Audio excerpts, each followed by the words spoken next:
Hello everyone. Last lecture में हमने scatter diagram method है वो कंप्लीट की थी। आज हम Karl Pearson's product moment method करेंगे। We have already seen that the numerical measure of correlation which shows the strength of correlation between two variables is known as correlation coefficient. Since this correlation coefficient was first suggested by statistician Carl Pearson, it is also known as Pearson correlation coefficient और product moment coefficient. ये 1 marks के लिए important है और denoted by are. अब हमको क्या करना है, उसका मेन फॉर्मूला है कि covariance of x y divide r equals to covariance of x y divide by x s into s y. ठीक है, लेकिन ये जो फॉर्मूला है ये हम आगे यूज़ करने वाले हैं, इसका यूज़ अभी नहीं होगा। हम इसका जो मेन फॉर्मूला देखें तो उसमें हमने क्या करना है कि सबसे पहले x का हमको मीन फाइंड करना है। x मतलब कि हमको कोरिलेशन में सबसे पहले क्या करना होता है कि दो जो वेरिएबल होते हैं उसका कंपैरिजन करना होता है। ठीक है, जब दो वेरिएबल दिए गए होते हैं उसका कंपैरिजन, तो उसमें क्या है, mean of x equals to x bar equals to sigma x divide by n. तो ये फॉर्मूला तो हमने बहुत सालों से करते आए हैं। एक्स बार का मीन जो फाइंड करने का फॉर्मूला है, लेकिन इसमें दो वेरिएबल है, इसलिए mean of x and mean of y दोनों हमको फाइंड करने पड़ेंगे। तो y bar equals to sigma y i divide by n. तो for simplicity the suffix I is ignored and all subsequent formula in the study of linear correlation and linear regression, and x is replaced by x and y is replaced by y in the formula in the calculations. अब हम जो formula देखें तो main formula इसका है, underline आप भी अपनी बुक में करना, r equals to sigma x minus X bar into एक Y minus Y bar divided by under root sigma X minus X bar whole square into sigma Y minus Y bar whole square.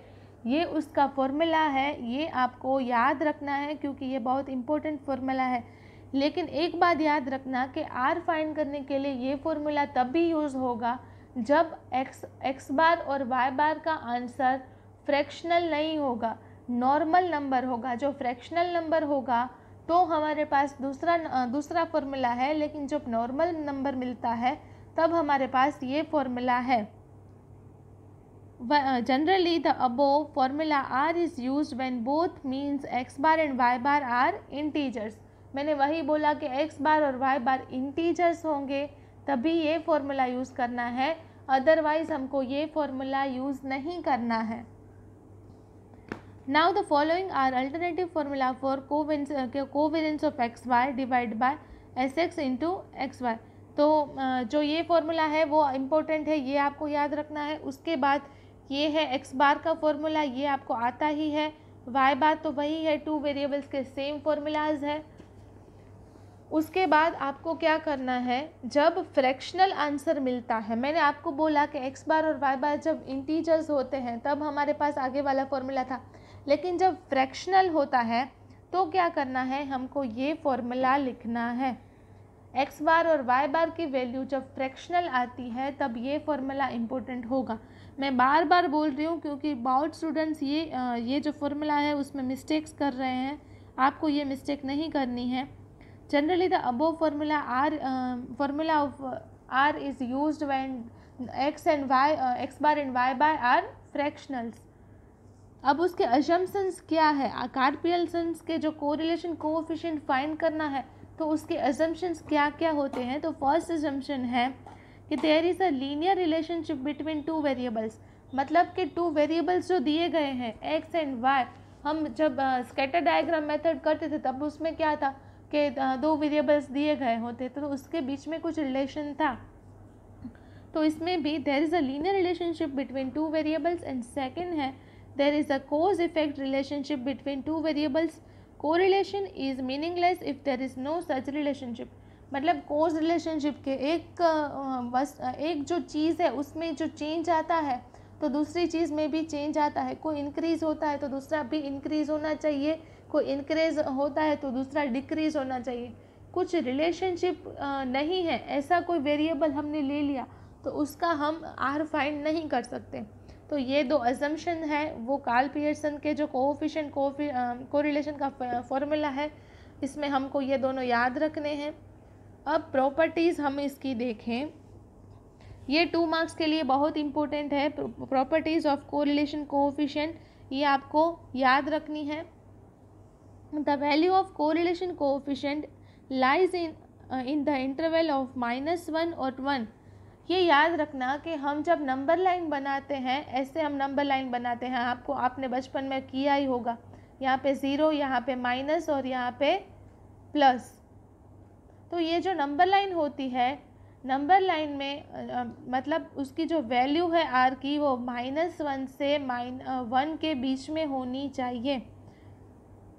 The correlation coefficient is free from unit of measurement wherever may be the unit of two variables r does not have any unit of measurement. Third है, the correlation coefficient between variables x and y is the same as one of between y and x. The correlation coefficient does not change with the change of origin and scale. Scale of origin मतलब change of origin और scale में भी वो दो correlation coefficient है वो change नहीं होने चाहिए।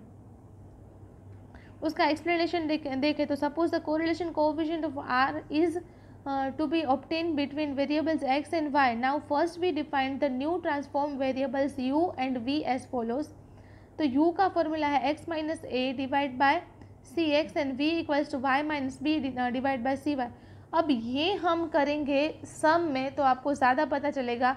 ये आपको मैं जो अभी दिखा रही हूँ वो आपको बहुत हार्ड लगेगा क्योंकि ये आपने कभी यूज़ नहीं किया है।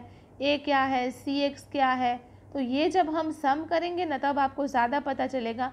ए है वो अज्यूम्ड वैल्यू बोलते हैं, ये स्केल के लिए हमको यूज़ करते हैं। तो ये हम जब सम करेंगे तब ज़्यादा समझ में आएगा और आप इसकी प्रॉपर्टीज़ भी सम कर लोगे, उसके बाद आपको ज़्यादा समझ में आएगी। ठीक है, अब हम देखें तो interpretation of value of correlation coefficient.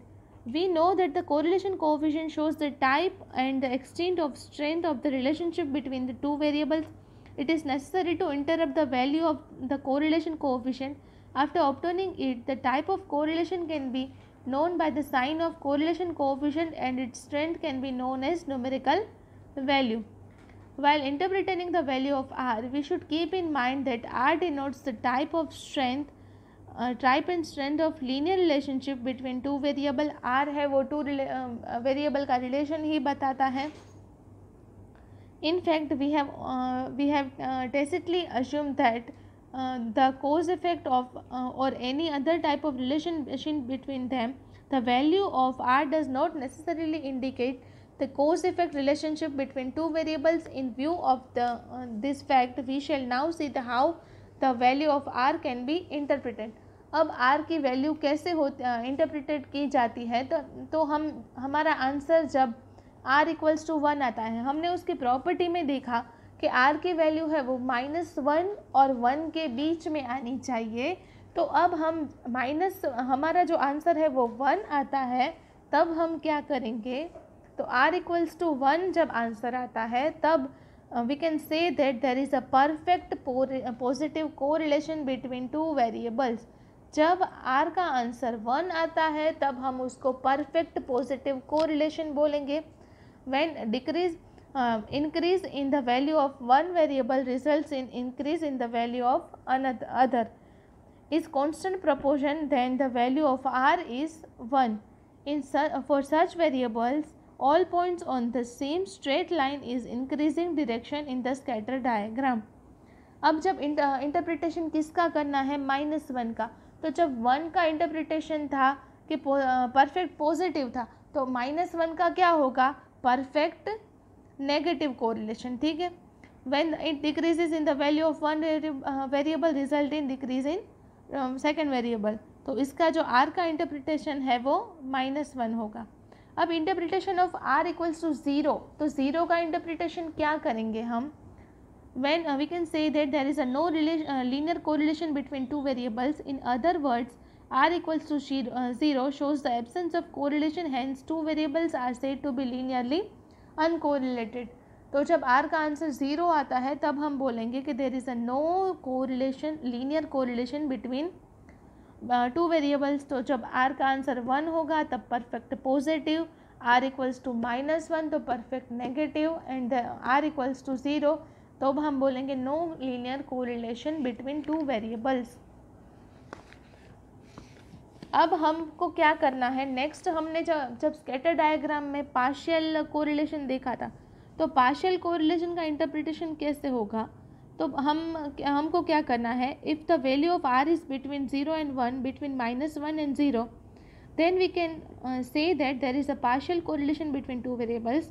When the value of r is nearer to 1, we can say that relationship between two variable is close to perfect linear correlation.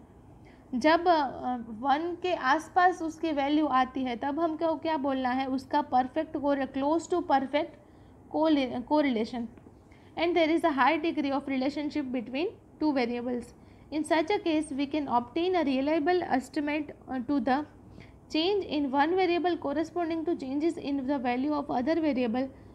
When the value of r is nearer to 0, we can say that the strength of linear relation is very less, and there is almost lack of linear correlation between two variables.